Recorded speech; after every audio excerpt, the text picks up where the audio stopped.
Hi, this is Rabbi Heschel Weiner, the director of the Walder Science Center, and this year we're having the Jerusalem Science Contest in Marine Biology, and I'm going to be going over the lecture, one of the lectures of the interface of marine biology with Judaism. And I sent out a handout which says source of what fish are permitted or prohibited, and I'm going to go over this those notes, and I'll also go over that one page of notes which is specifically marked as extra credit, and so that's going to come after going over these notes. It says in Vayikra, Leviticus Perek Yud Aleph, chapter 11, verses 9 through 12. First I'll do it in Hebrew and then go in English. You have this in your handout. Et zeh tochlu mikol asher b'mayim. This is what you may eat from all that was in water. Kol asher lo snapir v'kaskeset b'mayim. All that has snapir, we're defining as fin or fins. Snapir seems to be in the singular form, so it's a fin, but it could be a group form, fins. V'kaskeset, and the same thing goes for scale or scales. B'mayim, in water, b'yamim u'vanchalim, in seas and in rivers, otam tuchelu. You may eat them. Yud, v'chol asher ein lo snaber v'kaskeset, and anything which does not have fin and scale. B'yamim u'vanchalim, in seas and in rivers, mikol sheretz hamayim, from anything that swarms in the water, mikol nefesh hachaya asher b'mayim, and from every living beast which is in the water, sheketz heim lachem, they are an abomination to you. V'sheketz yu lachem, and they will always be an abomination from you. Mibsaram lo tochelu v'nivlatam tishaketzu. Don't eat their flesh and abominate their carcass, repulse their carcass. Kol asher ein lo snaber v'kaskeset b'mayim sheketz hu lachem. Anything which has no fin or scale in water is an abomination to you. And the first thing that we're going to look at is what is known as a Braita. Darash number 1. A Darash is when Chazal, which is short for Chachamenu Zichronam Livracha, our wise men, may they be remembered for good, they learn something out of the verses in a logical way. So the first Braita we find in the Talmud, the Sechet Chulin, treatise of Chulin, which talks about kosher and unkosher type of stuff, Das Samach Vav Amud Bet, folio 66b. Tana Rabbanan, our rabbis learned, or they taught, Mimashmash Ne'emar. Now I can understand from what it was written, Achol et sheyeshlo, you may eat anything which has snapir v'kaskeset, and you may eat anything which has it, fins and scales. Shomea ani, so I understand. In this case, shomea doesn't just mean here, it means I understand, or it logically follows. Al tochal et she'en lo, don't eat anything that doesn't have fin and scales. But then the verse goes on to say, Umimashmash ne'emar al tochal, and then I understand from the next verse that says, don't eat et she'en lo, that which it doesn't have, if it doesn't have fins or scales. Shomeani echol et sheyesh lo. So I understand that it means eat that which has fins and scale. So the question of the Drash is obvious. Why is it doubled up? If you could understand by inference what you're supposed to do or not supposed to do, why write the inverse text? la'avor alav ba'aseh v'lo ta'aser.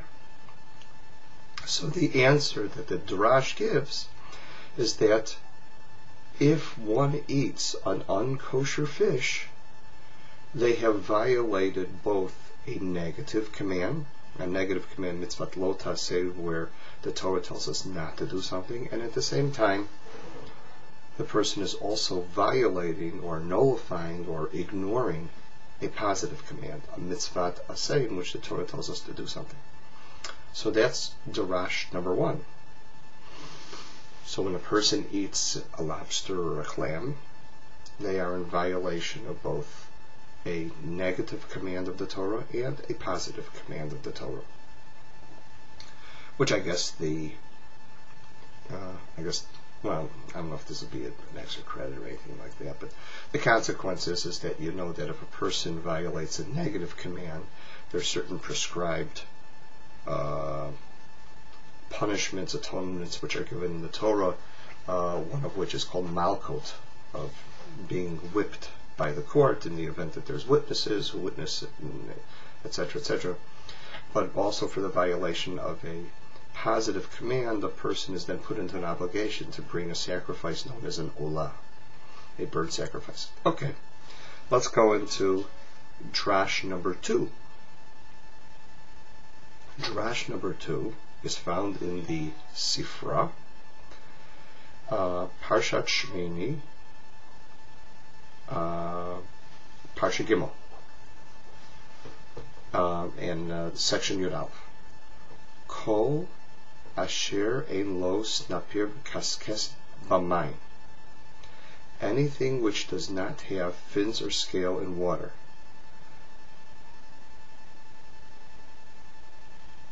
Oh, matam lomar.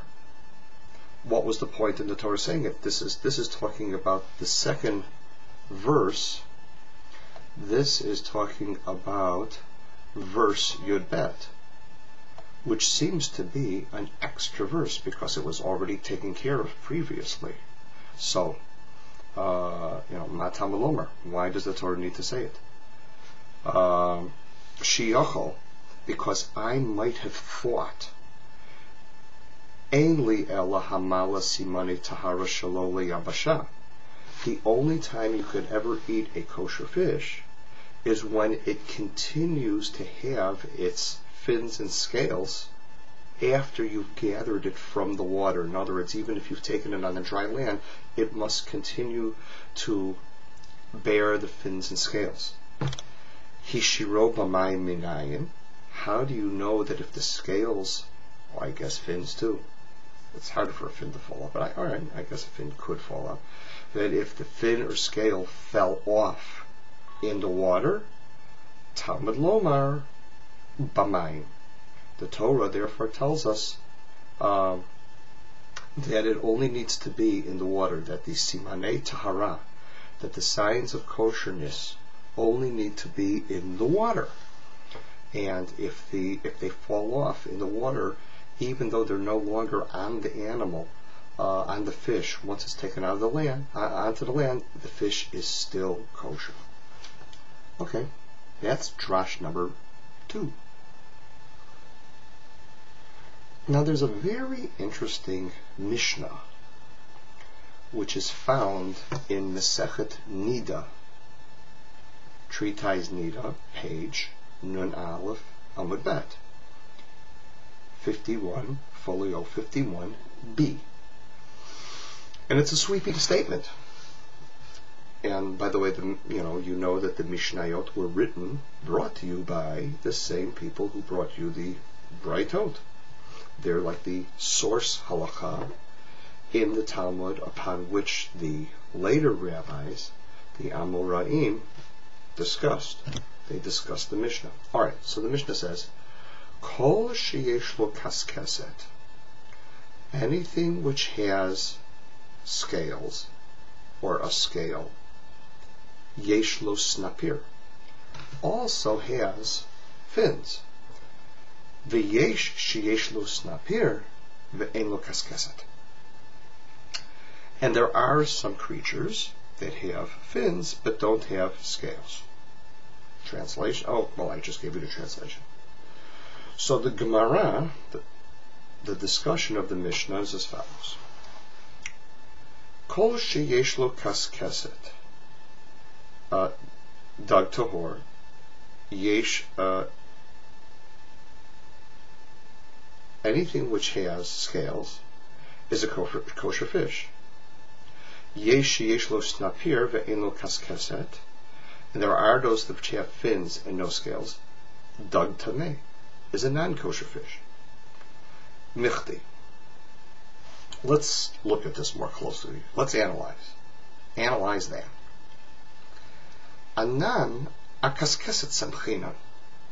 So based upon what the Mishnah is saying, we mainly rely on scales to determine whether something is kosher or not. Snapir b'tikatav rachamana lamali. So why would the Merciful One write fins if you're telling me that anything which has scales also has fins? Why do I have to write in the Torah fins?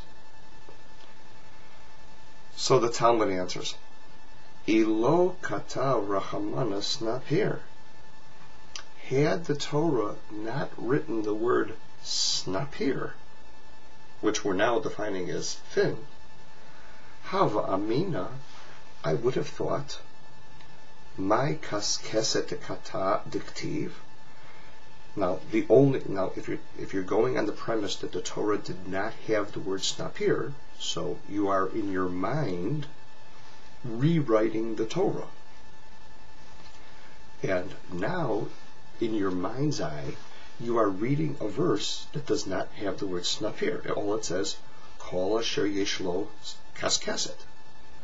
So havi amino. So I would read this and I would think, my kaskeset diktiv.